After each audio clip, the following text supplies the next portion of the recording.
22 अप्रैल 2025 बैसरन घाटी जम्मू कश्मीर में दिन के करीब 2:30 से 3 बज रहे होंगे जब आतंकवादियों ने निहत्थे और खुशहाल लोगों पर अंधाधुंध गोलियां चलाना शुरू कर दी।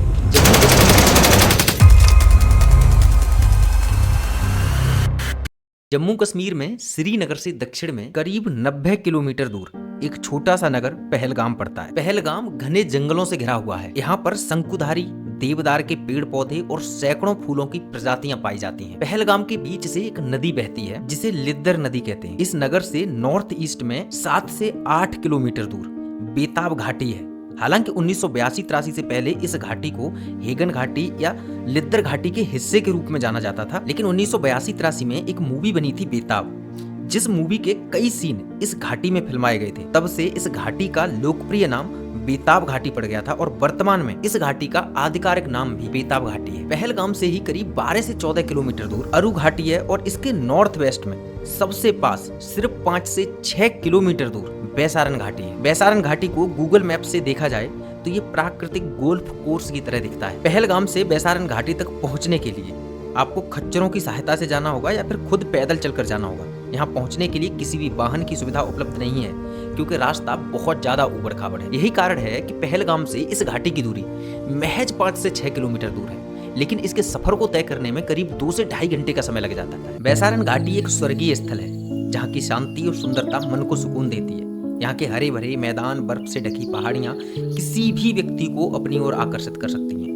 इसीलिए इस घाटी को भारत का स्विट्जरलैंड कहा जाता है और यही कारण है कि पहलगाम जाने वाले 90% यात्री बैसारन घाटी में जरूर जाते हैं। हर रोज की तरह आज भी वही सुकून का दिन था। पूरे देश में बेशक गर्मी पड़ रही हो, लेकिन बैसारन घाटी में वही 15 डिग्री सेल्सियस का टेम्परेचर और ठंडी ठंडी बयार बह रही है। आप खुद सोच कर देखिए क्या दृश्य रहा होगा। बच्चे घोड़े पर चढ़कर पापा देखो चिल्ला रहे हैं। कुछ लोग घास पर बैठकर पिकनिक मना रहे हैं। एक कपल थे जिनकी कुछ दिन पहले ही शादी हुई थी, वो सेल्फी ले रहे थे। पास में ही एक फोटोग्राफर थे शायद, जो पहाड़ियों की खूबसूरत तस्वीरें खींच रहे थे। और फिर अचानक इंसानियत के दुश्मन टेररिस्ट आते हैं और निहत्थे और खुशहाल लोगों पर अंधाधुंध गोलियां चलाना शुरू कर देते हैं। आतंकवादी चिल्लाते हैं, कलमा पढ़ो, नाम बताओ, मुसलमान हो तो बच जाओगे। इवन ऐसा भी हुआ कि उनके कपड़े भी उतरवाए गए। कपड़े भी उतार के ये पहचाना गया कि ये मुसलमान है या नहीं है। निहत्थे और बेसहारा लोगों पर गोलियां चलाकर अपने आप को बड़ा वीर समझते हैं। अगर इतने ही बड़े सूरवीर थे तो थोड़ी देर और रुक जाते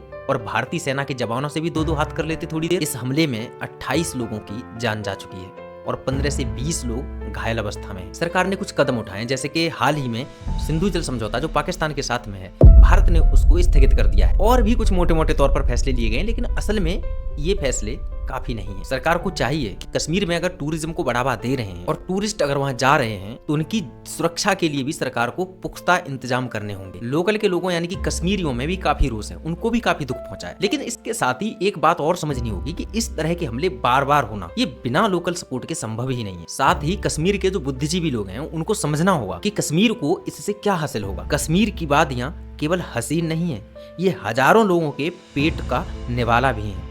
यहाँ का पर्यटन उद्योग, चाहे वो शिकारा चलाने वाला हो या हाथ से बनी शॉल बेचने वाला, सबकी जिंदगी इससे जुड़ी हुई है। कुल मिलाकर 4.5 लाख लोग सीधे सीधे इन्हीं लोगों पर निर्भर हैं जिनको दिन दहाड़े बेमौत कश्मीर में मारा गया है। कश्मीर में जब टूरिस्ट आते हैं ना, तब यहाँ की रूह में जान आती है। कश्मीर में टूरिज्म से सिर्फ जीवन नहीं, भारतीय संस्कृति भी समृद्ध होती है। चाहे वो कश्मीरी शॉल हो, कालीन हो या फिर कश्मीरी मसाले ही क्यों ना हो, इन सब के लिए एक नया बाजार मिलता है। Driver, guide, hotel staff, shawl विक्रेता, कालीन विक्रेता, इन सभी की जिंदगी टूरिस्ट से चलती है। लेकिन जब गोलियां चलती हैं ना, तब सिर्फ इंसान नहीं, उम्मीदें भी मरती हैं और पर्यटन सबसे पहले रुकता है और साथ ही रुक जाती है लाखों लोगों की कमाई। आप खुद सोच कर देखिए, कश्मीर में शांति किसके लिए सही है? ये कश्मीरियों के लिए सही है या भारत में बैठे हुए मेनलैंड पर जो लोग हैं उनके लिए सही है? हकीकत बात यह है कि ये दोनों के लिए ही सही है, लेकिन सबसे ज्यादा जरूरी है कश्मीरियों के लिए, क्योंकि जितनी ज्यादा शांति रहेगी, जितना ज्यादा अमन रहेगा, जितना ज्यादा चैन रहेगा, उतनी ही वहां पर पर्यटन उद्योग को ज्यादा बढ़ावा मिलेगा और उतना ही उन लोगों को ज्यादा रोजगार मिलेगा। अब कश्मीर की शांति के लिए, वहां पर अमन बहाल करने के लिए भारत सरकार जो भी कदम उठाती है, वो चाहे वो किसी भी तरह का कदम ही क्यों ना हो, चाहे वो पॉलिटिकल कूटनीति या चाहे वो एक सैन्य अभियान ही क्यों ना हो, जरूरत है कि कश्मीरियों का इस पर समर्थन मिले, ताकि कश्मीर की जो खूबसूरती सिर्फ तस्वीरों में है ना, वो खूबसूरती हकीकत में भी हो सके। क्योंकि अभी तक जो लोग मारे गए हैं या मारे जाते रहे, उसमें सिर्फ टेररिस्ट इन्वॉल्व नहीं है, उसमें जिम्मेदार हैं कश्मीर के लोकल के ये लोग, जो टेररिस्ट को और ऐसे आतंकवादियों को, ऐसे लोग जो इंसानियत के दुश्मन हैं, ऐसे लोगों को ये कश्मीरी पनाह देते हैं। कम से कम आप इतना तो कर सकते हैं कि जो लोग यहाँ पर आ रहे हैं कश्मीर में, जिनसे आपके घर, आपके चौके चल रहे हैं, उनके लिए आप इतना तो कर ही सकते हैं। सन 2000 में भी अटैक हुआ था, 36 लोगों को मार दिया गया था। ऐसा ही 2017 में भी एक बस पर अटैक किया गया था, जिसमें कई लोग मारे गए थे, 8-10 लोग मारे गए थे। इस तरह की घटनाएं पहली बार नहीं हुई हैं, इस तरह की घटनाएं लगातार होती रही हैं। कुछ समय पहले पुलवामा में अटैक हुआ था, जिसमें कितने भारतीय जवान शहीद हो गए थे। पहलगाम में जो आतंकवादी हमला हुआ है, उसके लिए मेरी टीम की तरफ से पूरी संवेदनाएं हैं। और सिर्फ मेरी टीम की नहीं, हम सब भारतवासियों की भारत सरकार से ये गुजारिश है कि ऐसे कदम उठाए जाएं, ऐसे कठोर कदम उठाए जाएं कि इस अटैक में चाहे कोई भी इन्वॉल्व, उन सभी को सजा मिलनी चाहिए। और उनको ऐसी सजा मिलनी चाहिए कि भविष्य में कोई भी इस तरह के कदम उठाने से पहले एक बार जरूर सोचे कि इसका परिणाम क्या होता है। और मैं अपने दर्शकों को ये बताना चाहता हूँ कि ये जो वीडियो है, ये एक आहत होकर, परेशान होकर, अंदर से झकझोर देने वाली घटना से व्यथित होकर बनाई गई वीडियो है। इसमें कोई भी क्रिटिकल एनालाइज नहीं किया गया है। और जो नेक्स्ट वीडियो आने वाली है, उस पर हम क्रिटिकल एनालाइज करके आपको बताएंगे कि किस तरह से इसमें पाकिस्तान किस तरह से इन्वॉल्व है। पिछले कुछ समय की सारी घटनाओं को एक दूसरे से जोड़कर हम आपको बताएंगे कि किस तरह से बलूचिस्तान का जो मुद्दा उठ रहा था, बलूचिस्तान में जो विद्रोही संगठन लगातार पाकिस्तान की नाक में दम किए हुए थे, किस तरह से पाकिस्तान ने इंटरनेशनल कम्युनिटी का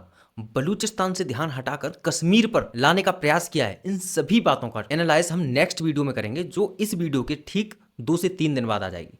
तो इस वीडियो में इतना ही। Thank you so much.